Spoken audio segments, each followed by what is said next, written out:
हिस्सों में बारिश से हाल बेहाल है। लगातार हो रही बारिश ने नदियों को उफान पर लाद दिया है। इसी के साथ ही लोगों की मुश्किलें भी लगातार बढ़ती जा रही हैं। गुजरात के कई इलाकों से डराने वाली तस्वीरें आ रही हैं। कहीं मंदिर में पानी भर गया तो कहीं सड़क पर सैलाब आने की वजह से गांव का दूसरे हिस्सों से संपर्क टूट गया। इसके अलावा भारी बारिश से झरने ओवरफ्लो हो रहे हैं और झमाझम बारिश ने कहीं ना कहीं शॉपिंग सेंटर को भी स्विमिंग पूल में तब्दील कर दिया है। वहीं उफनती नदियां भी परेशान करने लगी हैं। मूसलाधार बारिश से कई इलाकों में जलभराव हो गया है। एक जगह तो तेज बहाव में कार ही फंस गई। मंदिर परिसर पानी में डूब गए हैं तो तेज बहाव में कहीं सड़क ही बह गई है। फिलहाल 10 तस्वीरें आपकी टेलीविजन स्क्रीन पर हैं जहां पर बर्बादी साफ तौर पर नजर आ रही है।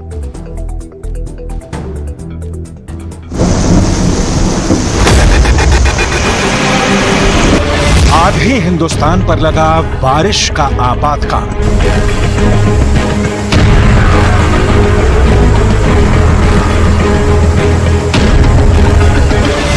कुदरत के प्रहार से पहाड़ ध्वस्त होने लगे।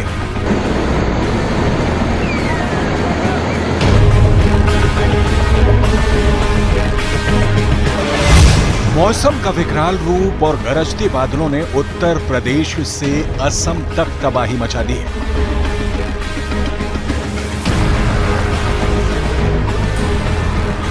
पहाड़ों पर जमीनें धंस रही हैं, बादल फट रहे हैं, चट्टानें गिर रही हैं।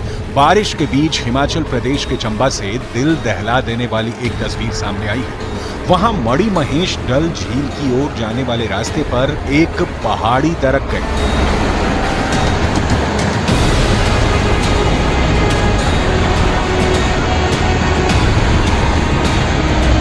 सामने आए वीडियो में पहाड़ी से फुल स्पीड में पत्थर गिरते दिखे और फिर धुएं का ऐसा गुबार उठा कि मानो कोई जोरदार बम विस्फोट हुआ हो। राहत की बात रही कि इस हादसे में जान माल का नुकसान नहीं हुआ। उत्तराखंड के बागेश्वर में लगातार बारिश की वजह से नदी नाले उफान पर हैं। कपकोट इलाके में बारिश होने से सरयू नदी का भी जल स्तर बढ़ता जा रहा है, जिससे आसपास के इलाकों में लोग डरे हुए हैं। राजधानी दिल्ली पर भी बीती रात बड़ी स्ट्राइक हुई।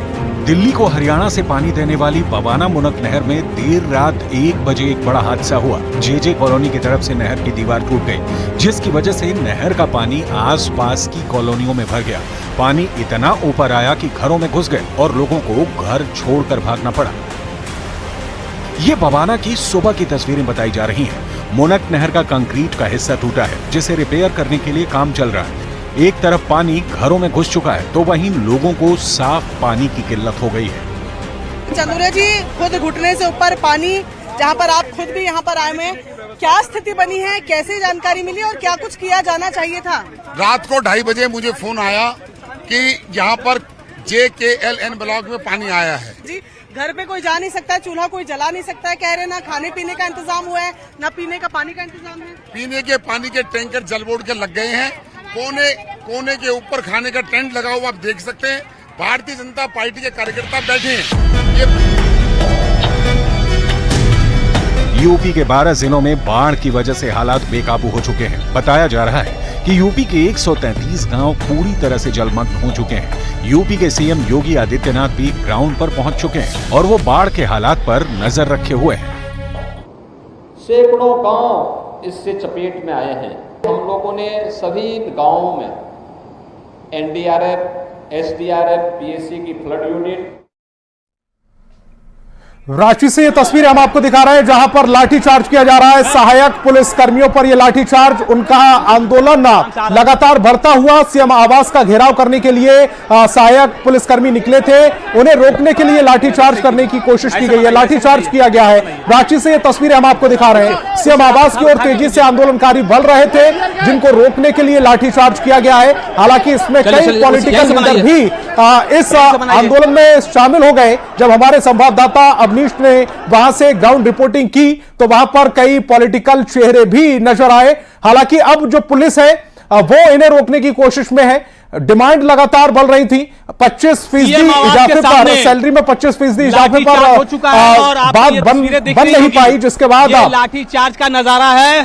सीएम हेमंत सोरेन के आवास के बाहर की ये तस्वीरें हैं, जहां आपको सहायक पुलिसकर्मी और झारखंड के पुलिसकर्मी जो दोनों ही वर्दी में दिखेंगे और दोनों एक दूसरे के सामने हैं, नियंत्रित करने के लिए जो सहायक पुलिसकर्मी मोराबादी मैदान से बैरिकेड तोड़कर आगे बढ़े थे, सीएम आवास तक पहुंचे थे, उन्हें नियंत्रित करने के लिए यहां लाठीचार्ज किया गया है। अब देखिए, अब जो नजारा है, ये नजारा आप देख सकते हैं कि अब जो सहायक पुलिसकर्मी हैं वो नीचे कुछ लोग बैठ चुके हैं जमीन पर, और दूसरी तरफ का जो नजारा है ये आपको दिखाएं कि ये सीएम आवास है और ये सीएम आवास के ठीक बाहर की ये तस्वीरें हैं।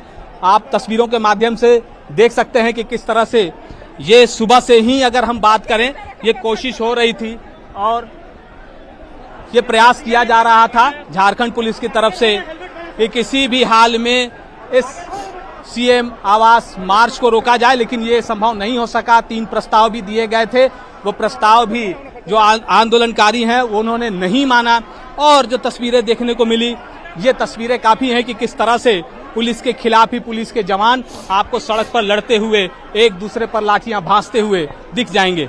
तो ये तस्वीरें हैं और इन तस्वीरों के माध्यम से ही हम आपको सीएम आवास के बाहर की हकीकत को दिखा रहे हैं कि क्या नजारा है। सभी को नीचे बैठने का इशारा किया जा रहा है कि सभी लोग नीचे बैठ जाएं। देखिए, हम लोग दिखा रहे थे, देखिए ये जो तस्वीरें हैं किस तरह से लाठीचार्ज हुआ है। यहाँ भी देखिए इनको लगी है, और दोनों ही तरफ से जो पुलिस के जवान हैं, जो दोनों ही वर्दी में हैं, उनको एक दूसरे से लड़ाई करते हुए आपको दिख जाएंगे। और यहाँ देखिए जो वाटर कैनन की गाड़ियां हैं वो यहाँ आपको दिख जाएंगी। सामने 2 गाड़ियां यहाँ रखी गई हैं।